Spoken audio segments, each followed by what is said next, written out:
Room service. Le buzz du room service. Le buzz du room service. Coup de projecteur sur un talent, un événement, une personnalité de Bourgogne-Franche-Comté. C'est vrai que j'en ai l'habitude, mais j'ai envie, encore une fois, de changer l'ambiance musicale. Vous êtes prêts ? Attention. C'est parti, vas-y. Bravo. Bravo. C'est cool, moi j'adore, mais pourquoi MHD ce matin ? Le buzz, Cynthia, c'est l'heure, c'est le buzz du room service, Cynthia. Ah, j'ai compris, tu veux dire bravo à la MSH qui fête ses 15 ans. MSH ? Ah non, moi j'ai cru lire sur ta fiche MHD. Ah bah non, écoute, on va se cotiser pour t'acheter des lunettes, hein, c'est bien écrit MSH pour Maison des Sciences de l'Homme. Ah. Et la MSH de Dijon fête ses 15 ans. Elle est implantée sur le campus universitaire dijonnais et elle prévoit toute une série de rendez-vous cette semaine pour son anniversaire, conférences, tables rondes, ateliers, projections, débats. On les découvre avec son directeur, Jean Vigreux. Bonjour. Bonjour. Alors, peut-on rappeler ce qu'est une maison des sciences de l'homme ? Alors, une maison des sciences de l'homme regroupe la plupart des laboratoires de sciences humaines et sociales, allant des lettres au droit, en passant par les langues, l'histoire, la géographie. Ces maisons des sciences de l'homme, elles sont anciennes dans le paysage français. C'est Fernand Braudel qui, dans les années 60, avait décidé de fonder des maisons des sciences de l'homme pour avoir un dialogue dans toutes nos disciplines de ce qu'on appelle les sciences humaines et sociales, et surtout aussi pour les promouvoir dans la société. Donc notre maison des sciences de l'homme de Dijon, elle date de 2002, donc elle a 15 ans cette année, et elle participe à la recherche en sciences humaines et sociales pour éclairer les problèmes de société, pour éclairer des problèmes globaux comme la transition énergétique ou durable.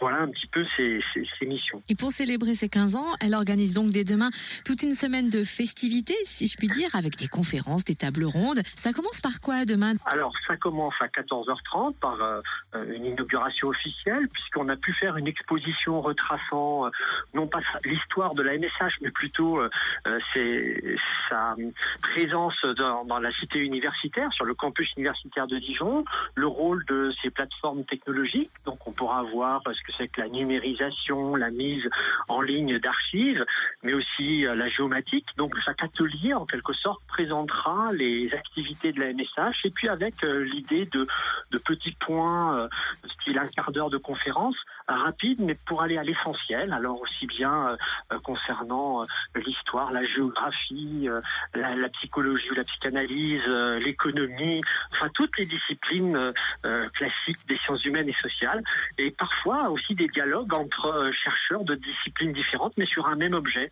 Comment, par exemple, un géographe peut voir tel objet et comment quelqu'un qui vient d'autres sciences, et même dites des sciences entre guillemets dures, la physique, peuvent voir le même objet. Et donc tout un programme comme ça jusqu'au 10 novembre. Tout un programme jusqu'au 10 novembre. Alors à la fois, comme je le disais, l'exposition, les plateformes qui sont présentes, et puis bien sûr des mini-conférences mercredi, jeudi, vendredi, et une conclusion le vendredi qui présentera en fin de compte la place de la MSH dans la recherche, tant au niveau, on va dire, de la région, mais aussi avec sa sœur, la MSHE de Besançon, et puis aussi sa place dans le réseau national des maisons des sciences de l'homme, sa place à l'international, c'est-à-dire l'ouverture et voir ce que l'on peut faire dans les années à venir. Et c'est ouvert à tous, c'est accessible à tous aussi ? C'est ouvert, accessible à tous, c'est gratuit, puisque une MSH, c'est un service public, c'est un lieu de rencontre. Elle est ouverte sur la cité, alors non seulement la cité dans laquelle on est, Dijon, la métropole régionale, mais aussi sur l'ensemble de la région Bourgogne-Franche-Comté. Oui, c'est ouvert à tous et c'est pour tout public. L'idée, ça a été de rendre accessible à tout public, aussi bien scolaire, bien sûr que universitaire, mais on pense aux enfants, on pense à leurs parents. C'est une ouverture globale sur la cité. C'est pas mal ça, merci Jean Vigreux, directeur de la Maison des Sciences de l'Homme de Dijon.